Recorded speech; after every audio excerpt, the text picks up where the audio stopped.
Hello viewers, welcome to Property Experts where we will provide you information related to property in a sensible manner. Hence, before buying property worth lakhs and crores of rupees, please watch our videos to prevent yourself from any kind of a scam or a fraud. Whenever you buy or sell any property, then the sale deed is the most important document to transfer the ownership.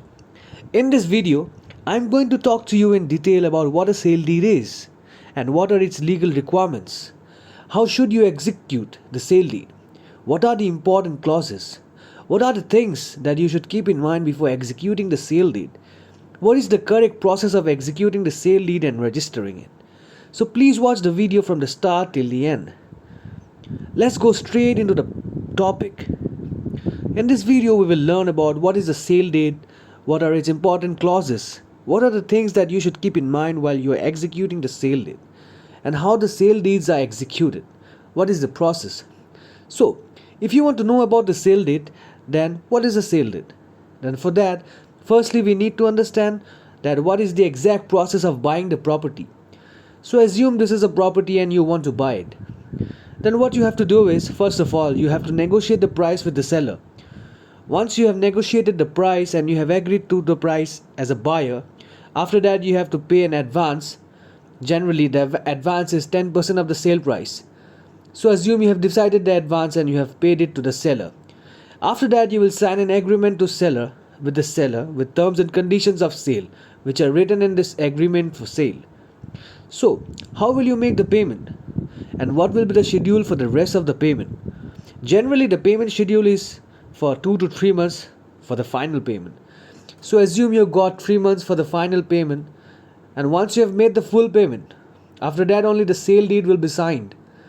So I'll tell you some more about this agreement to sell. The agreement to sell is not the sale deed. All the terms and conditions are written in this, that how the payment will be done. And assume if the buyer does default, then in that case what damages are to be paid. And assume if the seller does default, then what damages should be paid by him to the buyer.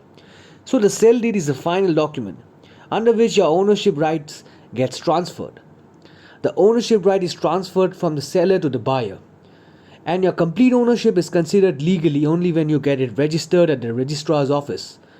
So this registration is very important to prove your ownership rights as per the scheduled payment. Then whatever the payment consideration is, it is written in the sale deed, and once the sale deed is executed, after that all the rights are transferred to you as a buyer. Right to use the property. You can use that property in any way. You can lease out the property. This means you can give it on rent. You can mortgage that property. You can take a loan against that property. And you can also sell that property. A sale deed is a form of conveyance deed. It is not exactly a conveyance deed, but it is a conveyance deed in a way, because conveyance can be of other types also, like a gift deed, lease deed, mortgage deed, etc.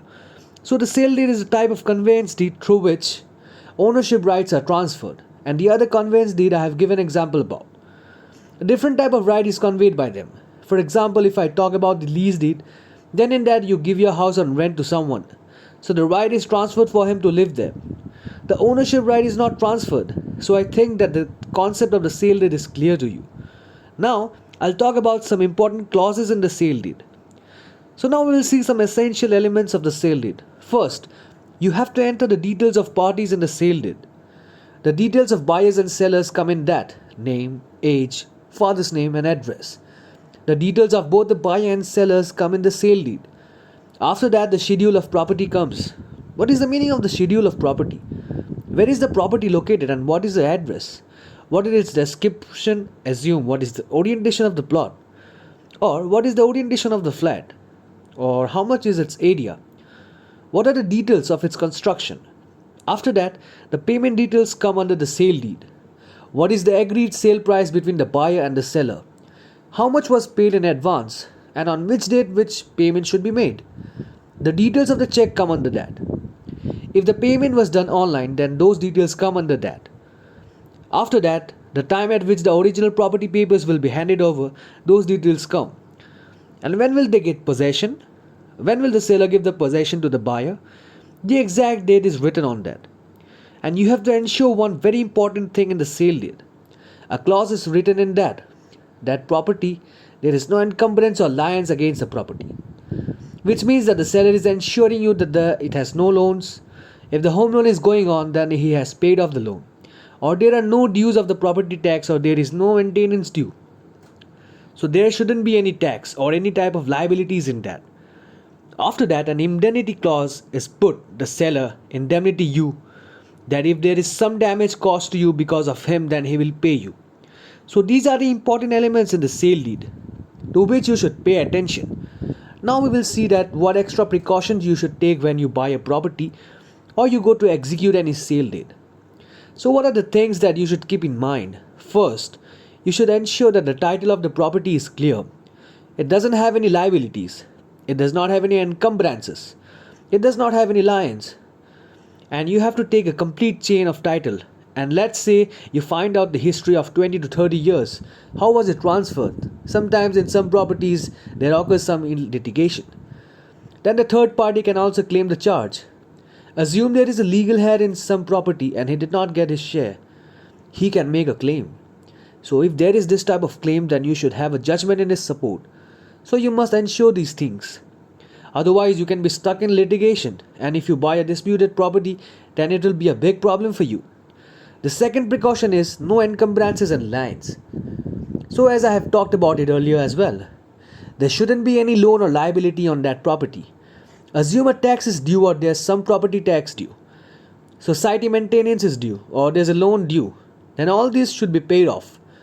Along with that, the seller has to indemnify you that if there's some claim in the future that he will clear, that he will be responsible for that. Once you have ensured that there is no charges or liabilities from any third party, then you have to pay attention to one more thing.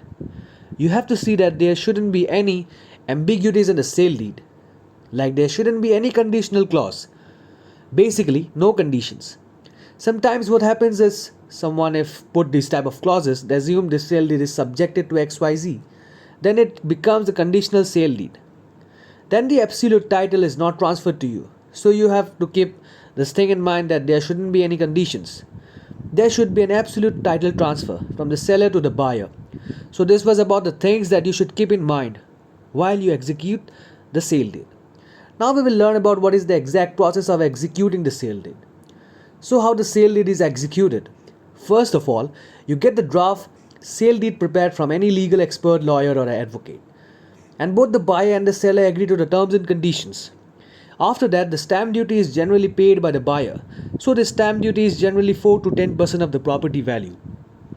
This varies in every state. This varies from 4 to 10% of the property value in the Indian states. So whatever the value is in your state, you have to pay for that. After that, signatures of the buyer and seller are done. So this is executed with the signatures of the buyer and the seller. One witness of the seller. After that, the sale deed is registered in the registrar's office.